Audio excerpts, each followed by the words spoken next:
আসসালামু আলাইকুম ওয়া রাহমাতুল্লাহ। আশা করি সবাই ভালো আছেন। আজকে আমি 1200 ক্যাপাসিটির একটা ইনকিউবেটর তুলে ধরবো, আমাদের আপডেট কিভাবে দিচ্ছি এবং এর পাশাপাশি ইনকিউবেটরের ব্যবহার বিধিটাও তুলে ধরবো। যারা নতুন তারা হয়তো জানতে পারবেন যে এটা কীভাবে ব্যবহার করতে হয়। 1200 ক্যাপাসিটির একটা ইনকিউবেটর, এর বিস্তারিত তুলে ধরবো। আশা করি পুরো ভিডিওটা দেখবেন। আমাদের এই ইনকিউবেটরগুলো মেলামাইন বোর্ড দিয়ে তৈরি। আমাদের এখানে দেখতে পাচ্ছেন অনেক ইনকিউবেটর। আমাদের এখানে কন্টিনিউ ইনকিউবেটর তৈরি হতে থাকে এবং দেশের বিভিন্ন প্রান্তে এগুলা কুরিয়ার সার্ভিসের মাধ্যমে আমরা সরবরাহ করে থাকি। আমাদের ইনকিউবেটর রবিউল ইনকিউবেটর। আমাদের এই কন্ট্যাক্ট নাম্বার, আপনারা এসেও নিতে পারেন অথবা কুরিয়ার সার্ভিসে নিতে পারেন। কুরিয়ার সার্ভিসে নিলে অবশ্যই কুরিয়ার চার্জটা যোগ হবে, এটা মাথায় রাখবেন, এটা জেনে নেবেন। আর আমি এটা বলে থাকি এবং আমি টোটাল একটা হিসাব দিয়ে দিই যে কত টাকা কুরিয়ার চার্জ নিতে পারে। এতে কিছু কম বেশি হতে পারে, 20-50 টাকা 100 টাকা কম বেশি হতে পারে, তবে আমি এটা ধারণা দিয়ে দিই। এই ইনকিউবেটরটা যাবে লক্ষ্মীপুরে, এক প্রবাসী ভাই অর্ডার করছে। এটা আমাদের ফুল অটোমেটিক একটা ইনকিউবেটর। একটা জিনিস ঘরে রাখবেন, এটা দেখার মতো একটা জিনিস। এটা 100% অটোমেটিক। আমরা এটা দিয়ে শুরু করি। এটা হচ্ছে একটা প্লাস্টিকের জার, এর মধ্যে পানি আছে। আর্দ্রতার জন্য যে পানির প্রয়োজন হয়, জলীয় বাষ্প যে ভিতরে তৈরি করে, সেটার জন্য পানি প্রয়োজন হয়। এই পানিটা অটোমেটিক করা হয়েছে, এই পাইপের সাহায্যে পানিটা ভিতরে যায়, অর্থাৎ এটা রিজার্ভ ট্যাঙ্কি হিসাবে কাজ করবে। যারা ইনকিউবেটর ব্যবহার করেন কিংবা করবেন ভাবছেন, অবশ্যই এই সিস্টেমটা নেবেন। একটু বড় ইনকিউবেটরগুলোর ক্ষেত্রে এটা খুব জরুরি, কারণ নইলে বারবার ইনকিউবেটর খুলে ভিতরে পানি দিতে হবে। এরপরে আমাদের বডিটা হচ্ছে মেলামাইন বোর্ডের। এটা উন্নত মানের বোর্ড দিয়ে করা। অনেকে স্টিল মনে করেন, আসলে স্টিল না, এটা মেলামাইন বোর্ড দিয়ে তৈরি এবং চতুর্দিকে থাই অ্যাঙ্গেল কাভার করা আছে। চতুর্দিকে, শুধু সামনের অংশটা না, চতুর্দিকে। এই জিনিসটা কিন্তু অনেকেই দেয় না, এই থাইটা অনেকেই দেয় না, এটার কিন্তু অনেক দাম। আপনার পুরো ইনকিউবেটরটা এটা কাভার করতে না হলেও 1 থেকে 1,500 টাকার থাই অ্যাঙ্গেল লাগে, হয়তো কম বেশি হতে পারে। এটা হচ্ছে মূল জিনিস, কন্ট্রোলার। পুরা মেশিনটা এটা নিয়ন্ত্রণ করে। তবে আপনাকে অবশ্যই এটার সেটিংসগুলো জানতে হবে এবং কখন কি আছে, কোনটা কত, এটা জানতে হবে। তো আমরা যদি এটা দেখি, এটা 37, এখানে কিন্তু একটা পয়েন্ট আছে 37.7। এটা হচ্ছে সেভ টেম্পারেচার, এটা সেভ। এখানে আছে 60, এটা সেভ আর্দ্রতা, সেভ আর্দ্রতা। এখানে 58 দেখাচ্ছে বর্তমান আর্দ্রতা। এখানে 29.1 দেখাচ্ছে বর্তমান তাপ। এই মেশিনের ভিতরে এখন এই তাপটা অবস্থান করতেছে 29.1। আমাদের ডিম যখন এই সেটারে থাকবে, এটা কিন্তু সেটার হেসার একই বডিতে, এই সেটারে থাকবে এই যে খোপ, এখানে যখন ডিম থাকবে, একটা জিনিস আমি ক্লিয়ার করি, সেটা হচ্ছে মুরগির ডিম যদি ফোটান, সেক্ষেত্রে মুরগির ডিম 18 দিন থাকবে এই সেটারে। এই সেটার ট্রেতে থাকবে 18 দিন। 18 দিন পর্যন্ত আমরা আর্দ্রতা সেভ রাখবো 60 এবং বর্তমানটা খেয়াল করবো। আমার প্রয়োজন 60, বর্তমানটা কত আছে, 55-60 এর মধ্যে আপ ডাউন করবে, মানে 55-র নিচে নামবে না। এখানে 60 সেভ আছে, তো 55-র নিচে নামার কথা না। 55-র নিচে নামলে আর্দ্রতার যে ডিভাইসটা, যে এই কুয়াশা ছড়ায়, ওইটা ছড়ালে পরে আবার 60-এ গিয়ে অফ হয়ে যাবে। 60 প্লাস হতে পারে, 60, 61, 62 হতে পারে, এর কাছাকাছি থাকলো ঠিক আছে। কিন্তু বর্ষাকালে আর্দ্রতা কিন্তু আমাদের স্বাভাবিক আর্দ্রতা বেশি থাকে। তখন দেখবেন যে এটা যদি অতিরিক্ত হয়ে যায়, 65, 70, 75 হয়ে গেছে, সেটারে ডিম থাকাকালীন আমরা এখানে সেট রাখছি 60, অথচ এখানে অতিরিক্ত হয়ে গেছে, তখন কিন্তু আমরা পানি রাখবো না, পানিগুলো ফেলাই দেব। এটা মুরগির ডিমের ক্ষেত্রে 18 দিন, হাঁসের ডিমের ক্ষেত্রে 25 দিন, আর যে কোয়েল পাখি ফুটান 14 দিন এই সেটারে থাকবে। কোয়েল পাখি থাকবে 14 দিন, মুরগির ডিম 18 দিন, হাঁসের ডিম 25 দিন এই সেটারে থাকবে। অর্থাৎ যে কোনো ডিম ফুটার 3 দিন আগ পর্যন্ত এই সেটারে থাকবে, টার্নিং হবে, এবং ওই টাইমে আমরা আর্দ্রতা সেভ রাখবো 60, বর্তমানটা খেয়াল রাখবো কাছাকাছি আছে কিনা।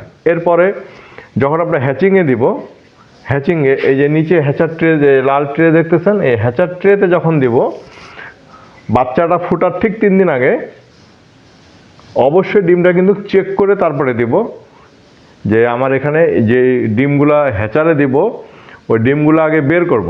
সব বের করে মেশিন অফ করে নিতে পারেন, ঘরের লাইট অফ করে অন্ধকার সময় ডিমগুলা লাইট ধরবেন, মোবাইলের টর্চ লাইট ডিমের গায়ে ধরলেই, ডিমের মোটা অংশের দিকে ধরবেন, ধরলে বুঝতে পারবেন যে আমার এই ডিমটাতে বাচ্চা আছে কি বাচ্চা নেই।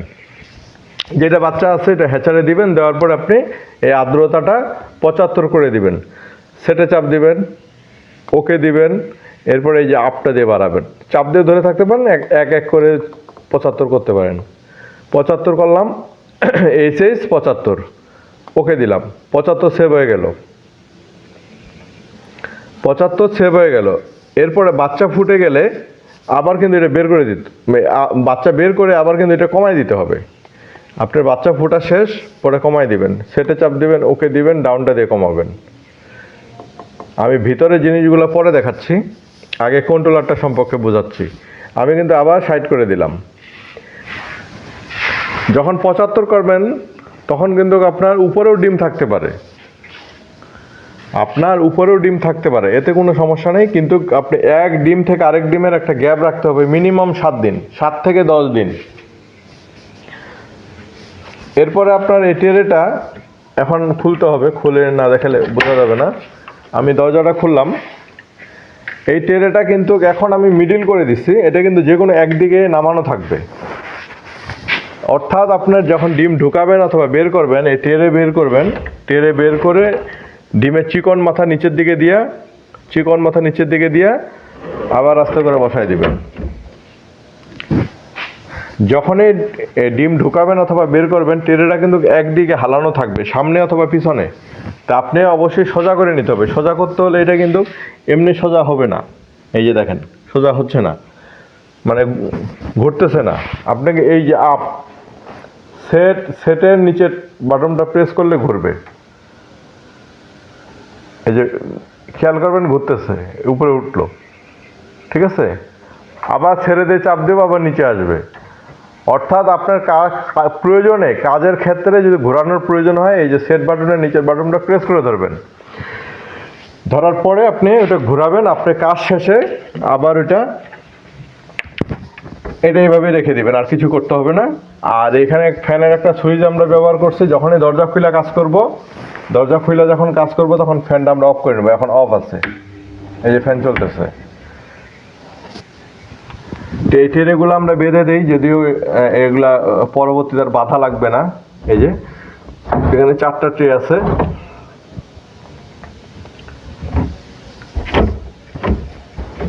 আপনার যে কোনো ডিম বসানোর, ধরেন আজকে আপনি মুরগির ডিম বসালেন, 5 থেকে 7 দিনের মধ্যে ডিমটা ক্যান্ডেলিং করতে হবে।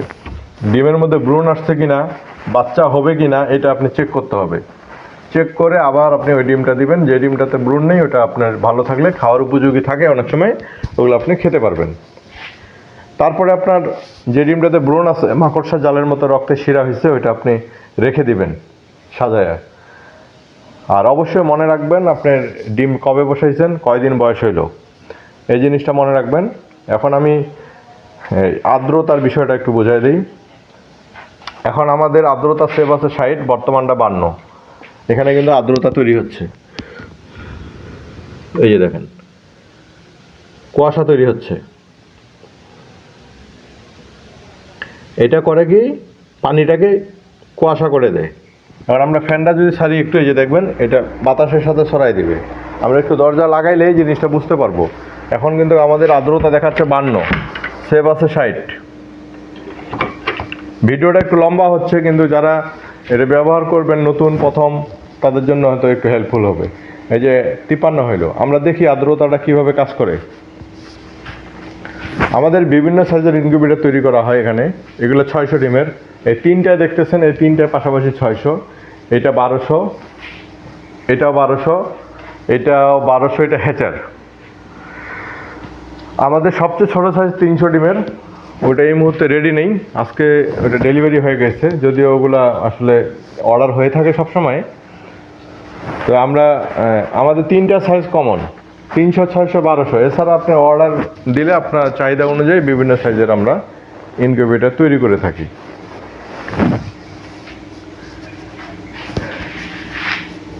এই যে বাড়তেছে, আর্দ্রতা বাড়তেছে, 55 হয়েছে। এটা আমাদের কাজের প্লেস, এখানে আমাদের কাজ করা হয়। এখানে টার্নার, ওই পাশে ট্রে, মালপত্র, এ পাশে বোর্ড। হ্যাঁ, এই যে 55 হয়ে গেল। এটা 55-60 মধ্যে আপ ডাউন করবে। অর্থাৎ আপনাকে একটা জিনিস মাথায় রাখতে হবে যে আপনার আর্দ্রতা কত প্রয়োজন, তাপ কত প্রয়োজন। আপনি সবসময় খেয়াল রাখবেন যে আপনার নিচে কত আছে, উপরে কত আছে, কাছাকাছি আছে কি না, এই জিনিসটা মাথায় রাখতে হবে। ডিম যখন সেটারে থাকবে তখন আর্দ্রতা আমাদের 60-এর কাছাকাছি প্রয়োজন। যখন হ্যাচারে দিব তখন আমাদের 70-এর উপরে, 75 সেভ করবো, 70-75 আপ ডাউন করবে। যদি অনেক নিচে নেমে যায়, ধরেন এখানে 60 আছে, আপনি এখানে এসে দেখলেন আর্দ্রতা 50-এর নিচে, তখন আপনাকে খেয়াল করতে হবে পানি আছে কি না, কিংবা পানিতে যে ডিভাইসটা হিউমিডিটি ফোগার, আর্দ্রতার যে মেশিনটা, ওইটা নষ্ট হয়েছে কি না, এটা খেয়াল করতে হবে। তা আশা করি এগুলো সব বুঝতে পারছেন। এখানে আর্দ্রতা ঠিকঠাক বাড়তেছে। এটা আগামীকালকে ডেলিভারি হবে, লক্ষ্মীপুরে যাবে। সবাই ভাইয়ের জন্য দোয়া করবেন, ভাই যে উদ্দেশ্যে নিচ্ছে উনি যেন সফল হতে পারে। আর এই সাইজটার দাম হচ্ছে 26,000 টাকা, এই মুহূর্তে 26,000, পরে বাড়বে না কমবে জানি না। বাংলাদেশে যে জিনিসপত্রের দামের সাথে এটা হিসাবটা আমরা দেখি ভিতরের কি অবস্থা। এই যে এটা কিন্তু বন্ধ, এটা বন্ধ, আমরা ফ্যানটা অফ করে দিই, এটা বন্ধ। এখন এখানে এই যে 60 হয়েছিল, এখন 59, আস্তে আস্তে কমতেছে। এটা যখন 55 আসবে তখন এটা আবার অন হবে, এটা 55 আসলে আবার অন হবে। তে আশা করি বুঝতে পারছেন। ইনকিউবেটরের প্রয়োজন হলে স্ক্রিনে দেওয়া নাম্বারে যোগাযোগ করবেন, আমাদের এই নাম্বারে ইমো, হোয়াটসঅ্যাপ, আর অবশ্যই এই নাম্বারে কথা বলে তারপরে লেনদেন করবেন।